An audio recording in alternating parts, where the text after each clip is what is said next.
in through the window? No. Think about it. No. Sit.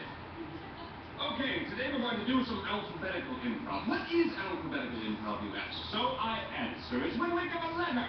The first actor who speaks in the scene. If we use the letter A as an example, then the actor must make his first word start with the letter A, which might go something like...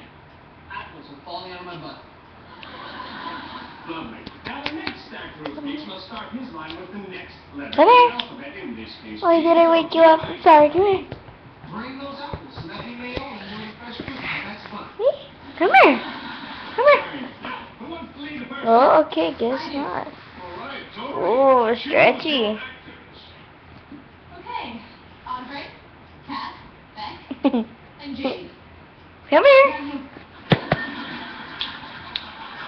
Come here, girl. Listo. Oh, where'd you go?